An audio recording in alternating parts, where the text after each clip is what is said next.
Hi everyone, it's me here at my house because I can't be there with you, but I kind of wanted to be there, so I thought I'd take a play from Sophie's video that she did for Edge and do one for you all.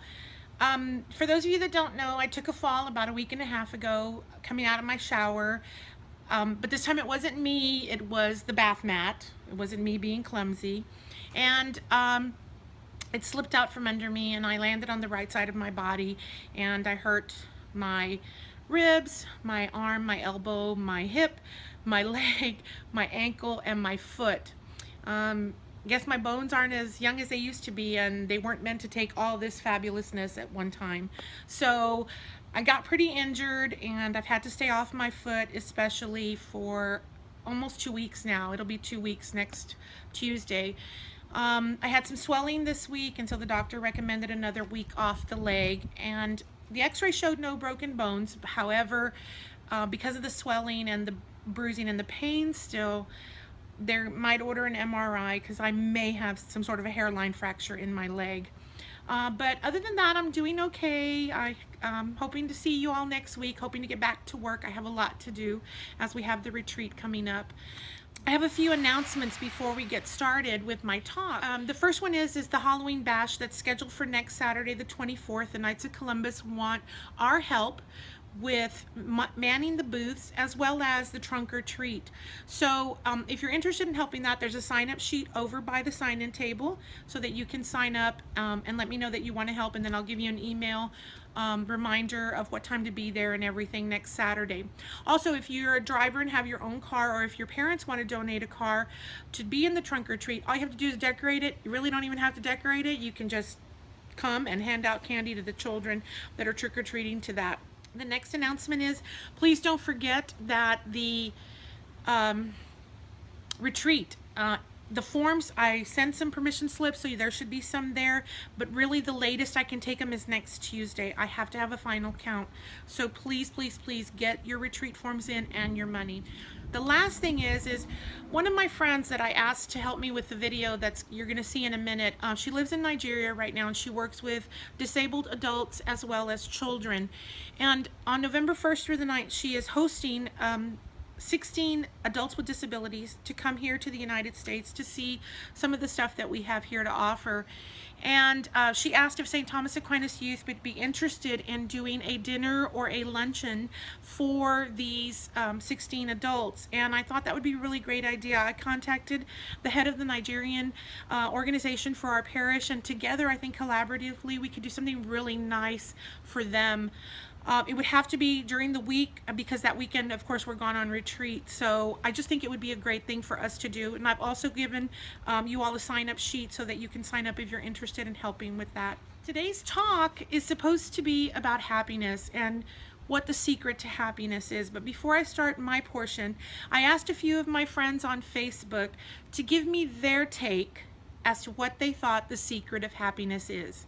Here's what they had to say. Hi from Lagos, Nigeria. The key to happiness is living in the moment and not worrying about the future. The key to happiness is having fun. Happiness to me is going to be different for everybody, because if you try and be everything to everybody, you're going to have nothing for yourself. You really need to define it on your own terms, because if you don't, you're always going to be comparing yourself to someone else, and then you'll never be good enough, you'll never be smart enough, you'll never be rich enough. So I think in order to be happy, you have to do the things that make you happy and bring contentment into your life. My secret to happiness is being true to myself. If I'm being true to myself, I can be true to others, and it makes me very happy.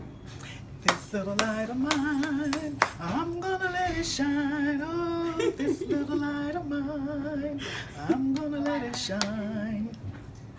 Happy. The secret of happiness is family and love. Hello there! I'm Adam Linder. And I'm Heidi Linder. And we're talking about happiness. And it's actually funny, this is our second video. My first one didn't record sound and it made me really angry, and that wasn't happy. Yeah. And it was interesting because one of our biggest things we were talking about is, Heidi was said, riding the waves. Yeah, going with the flow. Going with the flow. Acceptance of yourself and of life and how crazy and random it can be. Like that. Like when That it was doesn't perfect. record the audio. Yep. Actually, it's funny because I was talking about passion. To me, happiness is passion. It's finding something you know you love, something that excites you, something that like takes your breath away, and then doing everything you can to do that all the time. It's one of those things I've heard a bunch of people say, like, don't eat, don't sleep, don't breathe, just do what makes you happy and do what excites you and be passionate. And it goes along with what Heidi was saying. Yeah, you can't get in your own way of what you know you want to do and what you love. I think the secret of happiness is finding joy through love. Love Jesus, love others, and love yourself. Wait, Jesus, others, yourself. Joy. Find joy, find love, find the secret of happiness. My happiness stems from living day to day, trying to only deal with what I have to deal with today and not tomorrow, being respectful of myself and loyal to myself as I do my fellow man, and my faith and trust in God. The secret to happiness doesn't lie in how much money you have or what possessions you own. It comes from learning to love others and learning to accept love in return. When you can love others freely and accept love unconditionally, then you really learn to appreciate those little moments and those little things that end up not costing any money at all. This is John Barth. You asked us to answer this simple question, which isn't very simple at all, about what the key to happiness is. I'm not sure I have the key, but I do know that looking for and finding God's will for your life here on earth, and then doing the best you can to live that, and then to find a way to reach out to other people and make their lives better, seems to be the key. I hope that's helpful. Have a great day. Happiness can only be achieved when you live truly with God. So when we go to heaven, we can actually live happier than we are on earth because God is the ultimate happiness. So therefore, we can only be happy when we're with God. So basically that means when we die. But I'd like to think that if we truly live with God on earth, then we can be completely happy. I think the key to happiness is, like, as the Bible said, that we should love our neighbor like ourselves. So if we really want to make everybody happy, we should just try to, like, show love to others. Thank you. What do you think? Good morning, all the way from Ikoyi, Nigeria. I think the key to happiness is the moment you share together with friends and family. Good morning, Lagos, Ikoyi, everywhere. The key to happiness is keeping us alive. God keep us alive. Hello. That is our happiness. The key to happiness is making sure you have love, share peace, enjoy yourself, and be happy. Yes. And make others happy. Bye. Bye. So that's what my friends had to say about happiness, and I really thank them for helping me out with this project. Most of them Facebook messaged me back and said, what a great project to be able to share with the young people what we feel the secret to happiness is. So most of us are in constant search of happiness because most of us want to be truly happy. The thing is where does that desire come from? Well, it comes from our heart. And who put it in our heart? Well, of course, God did. Why do you think he did that? Well, it's obvious, because he wants a closer relationship with us. And like Sophie said in her quote from St. Thomas Aquinas, that only God can truly fulfill us. And happiness comes from the fulfillment that comes from God alone. However, we're constantly looking for happiness in all the wrong places. Like, this new car will make me happy, or that new dress will make me happy, or this new boyfriend or this new girlfriend will make me happy, or this particular hairstyle will make me happy, or even a hair color. I can't even tell you how many times I thought that I would have happiness from changing my hair color, because I've been through quite a few different shades. But we do get some happiness from those things. That's a true statement, but it's not a lasting happiness, because like hair color, it fades and you have to color again. So that's the key. The key is the lasting part. only God gives us lasting happiness. Now, how can we believe that God is going to be true to us, or that God will give us his happiness and then sustain it? It's easy. God, throughout the Bible, gave us covenants that he made with different people, promises, sort of, so to speak, more guarantees than promises, that he would do something for us to just be with him. The greatest covenant that he gave us was the one that he made with Jesus. When Jesus died on the cross, he fulfilled the covenant, thus giving us everlasting life. That's the greatest thing that God has ever given us. That covenant is a guarantee that we will have eternal life in heaven. Where can happiness be found? As St. Thomas Aquinas said, in heaven. Unlike a promise, a covenant can never be broken. Jesus provided us many instructions, so to speak, on how to find this happiness. And the greatest one came in the Gospel of Matthew with the Sermon on the Mount. At that point, Jesus was teaching, and he gave us what we call the beatitudes. And the beatitudes are a glimpse into eternal life and how we can attain the ultimate happiness. The beatitudes show us a glimpse into heaven. Now, if Jesus followed the beatitudes and we called ourselves Christians and we want to be Christ-like, then we too should follow the beatitudes, and we will have that glimpse into happiness. So therefore, the secret to happiness could possibly be living out the beatitudes. As you'll discuss in your small groups, you're going to go into these beatitudes one by one and learn a little bit more about them.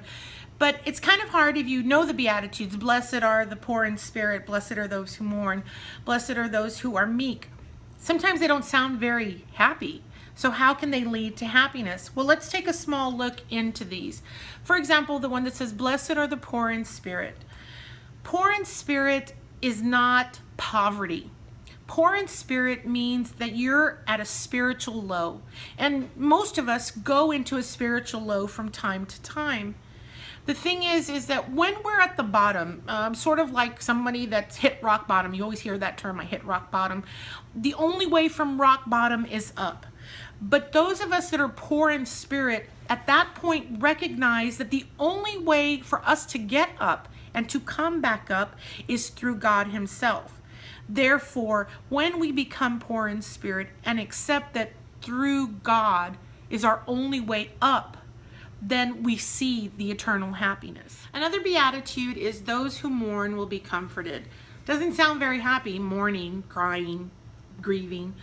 But what it means to us is it's God's promise to us that when we mourn, there will be an end to our suffering, that it will not be forever, especially when we're in heaven. The other one is the meek shall inherit the earth. Now, don't confuse meekness with weakness. Meek is when we're humble at heart. We don't put ourselves high and mighty above somebody else. And a person who is meek recognizes that the only way to get things done is with the help of God. So that saying, with God all things are possible, fits this beatitude. It kind of solidifies what it's saying. The goal of our human existence is happiness. The Beatitudes strip us of our worldly self and allow us or leave us only to cling to God. Once we're stripped of our worldly self, the only focus can be on God. So true happiness can only be found through God and by us being focused on God and allowing God to lead us on that path that's going to take us to heaven, that's going to give us the eternal happiness. Simple, right? Follow God, find happiness. So go now and find the happiness that you were promised by God and guaranteed by God. Before I let you go, I want to show you one last video clip of some other friends of mine that are going to tell you what happiness is in their point of view. Have a great rest of the day. I hope to see you next week. I love you all and I miss you. See you soon.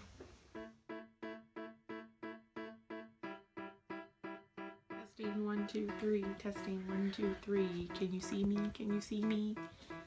Okay.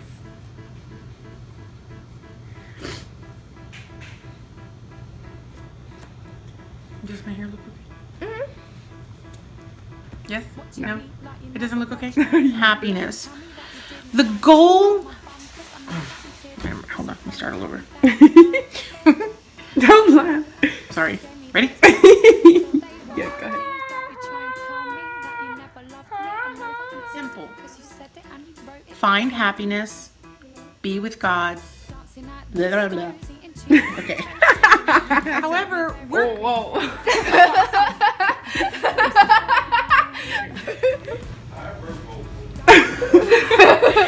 However, whoa.